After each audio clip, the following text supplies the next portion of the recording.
4 is what gets interesting with Mike and John, because we keep hearing the surprise pick coming out and the scouts got sent home. I don't know that necessarily that a surprise pick means quarterback. Didn't we run into that last year with New Orleans? Yep.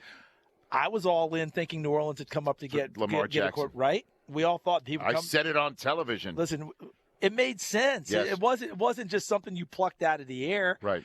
And then they gave us Marcus Davenport. Whoa, Right. that was a whole different deal. So I don't think it's necessarily that. And the one thing to keep in mind, trace John's history as a head coach and ask yourself, what rookie quarterbacks or young quarterbacks did John like working with? None of them. That's what I keep coming back to. Okay, None of them. You're gonna tell him now. Okay, this is it. Now maybe this is different because it's only his second year back in Oakland, and maybe he thinks I can reboot with a new guy and go from there. I'm not convinced that would be the move there at 4. But I will tell you this, Rich. If it's a surprise, and I know edge rusher, an interior rusher, any kind of rusher is big for them. Linebacker is where I keep coming back to. A guy to set the defense, start over. I know Brandon Marshall is there. I know that Vontez is there, and I figure Vontez will play about half the season if he's, suspension, whatever. White from LSU. Devin White from LSU or Devin Bush from Michigan. Well, here's a few things here. That would be the surprise to me. Because I know you got to go, and we have to hit break too. So let me just finish this up full circle in 2 minutes.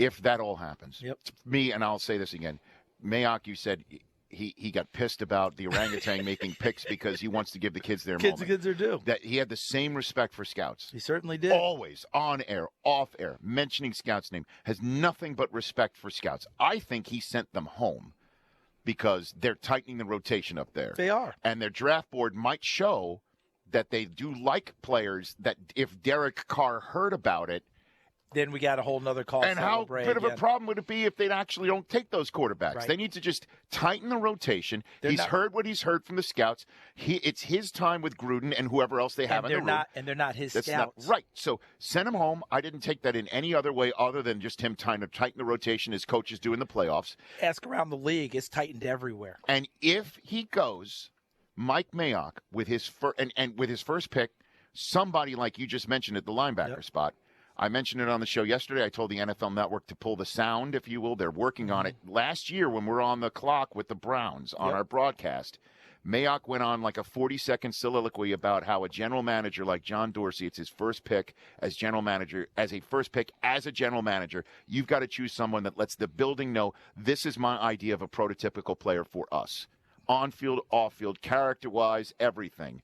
And so thinking about what you just said, like White or Devin Bush, that makes total sense for Mike to make that pick with Gruden. Obviously, it's Gruden's call. I think ultimately, it's his call. But that's what it would be. For more of The Rich Eisen Show, tune to Audience Channel 239 on DirecTV for free on BR Live or download the Rich Eisen Show app.